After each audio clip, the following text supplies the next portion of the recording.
This is a suggested plan from Brisbane to the Flinders Ranges. The campsites are all under 400 kilometres apart, so reasonable driving distances each day without being too far.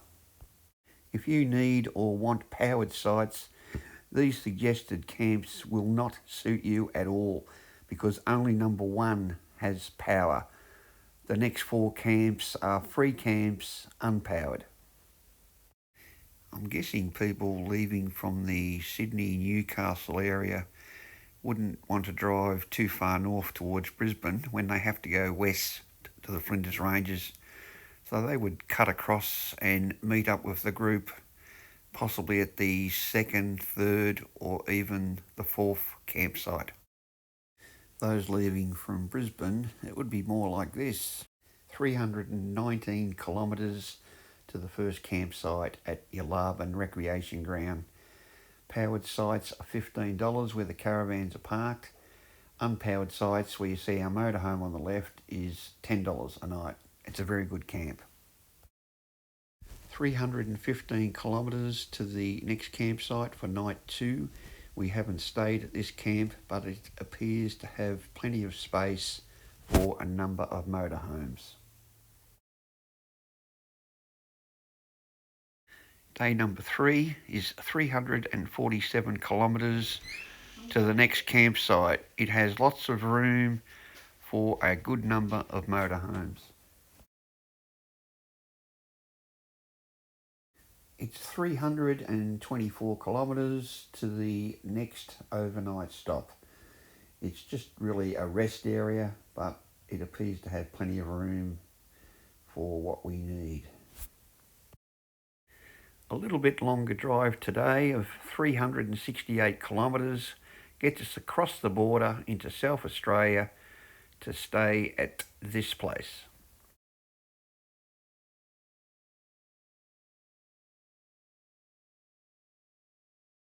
Today's drive is 327 kilometres, passing through the towns of Peterborough and Hawker to pick up shopping if needed.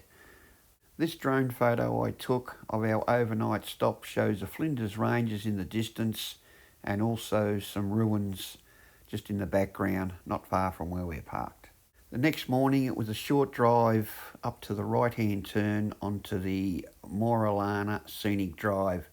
It's 28 kilometres long on a gravel road that has some corrugations, but it's not too bad at all if you keep the speed down.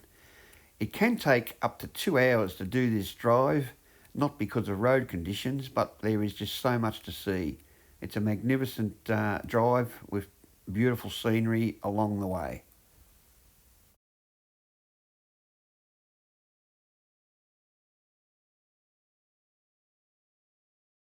This scenic drive comes out at Wilpena Road, which leads up to Wilpena. You see views like this where I pulled over and put the drone up to get this photo before we entered the national park. A few K up the road, you enter the national park and continue on to Wilpena, where there is shops. You can get fuel. There's also a dump point. The information centre is also there. If you want to go on walks, you must buy a National Parks permit. We will also need a permit for the drive that we're going to do around the Bunaroo Gorge. Permit costs is $11 per vehicle per day. After getting fuel or using the dump point, etc. at Wilpena, it's a short drive to the campsite, which is just outside of the National Park. It's a private station, $20 per night, flat rate per vehicle. I suggest we stay there 2 nights because it's close handy to everything, including our drive that we're going to do, shown here in yellow. And also it's close for people if they wish to go back into the National Park area to do any walks. The Bunaroo Gorge Road Drive is very close, as you can see here. There's the start of the road. It's a very interesting drive. You could spend half a day around doing this road, stopping places for morning tea or lunch, although it's only about 30 kilometres in total length. Razorback Lookout is one of the highlights on that road. As you can see, absolutely magnificent. Further along this drive, the road becomes a lot more narrow and a lot more windy. It becomes part of the creek, the dried up creek. As long as there's been no rain, it's not a problem. It's also a bit rocky, corrugations, etc., but at slow speed, that is not an issue. Along the way, depending on the time, this place is a good stop for morning tea or lunch.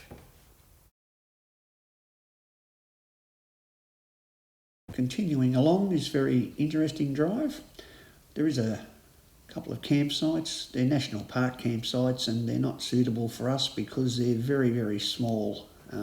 Certainly not made for a group of motorhomes.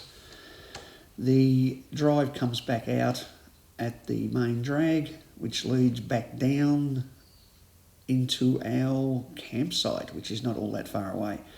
On the way back down, we'll do a slight detour to Stokes Hill Lookout. After taking in the views there, it's back to our camp for the night.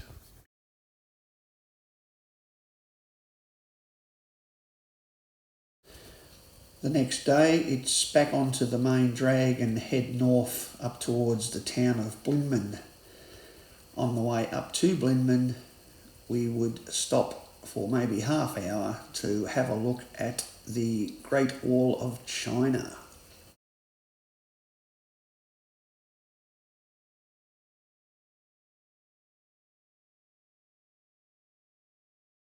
After that, we will continue on up to the town of Blinman.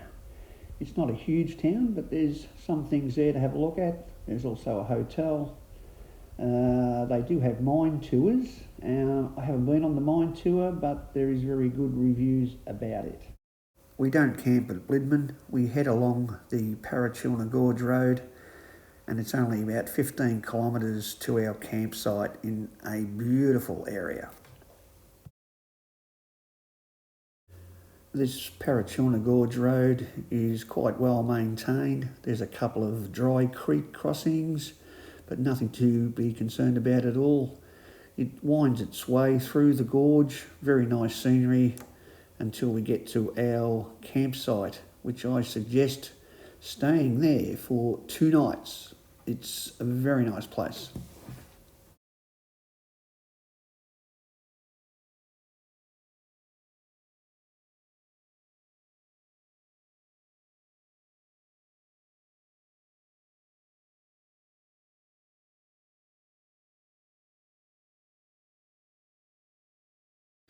We had a nice campfire here, and we also spotted some wild goats over in the hills there.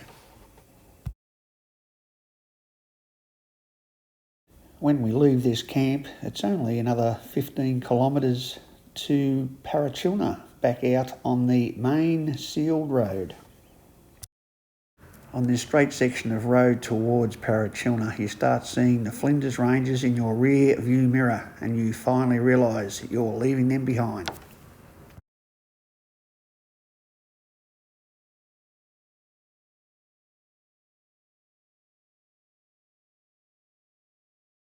From Parachilna, you need to decide if you wish to go back to Hawker and then work your way back home, or to continue a bit further north to see all the ruins of the old town of Farina. If you decide to go to Farina, it's 131 kilometres on this road, which is called the Outback Way. The good news is now it is all sealed. There's the Straslake track on the right on the way up, but you keep heading straight up north until you arrive at Farina. There's the camp area, and then there's ruins all around the place. Used to be a whole town there. The campsite at Farina is nice enough. I'm not sure what the camp fees are at the moment. They used to be $5 per person when we were there. I'm now reading on WikiCamps $10 per person. Other reports are saying $20 per vehicle. So I'm not really sure what the camp fees are currently. The underground bakery is open only certain times of the year. Unfortunately, I don't think it's open in September.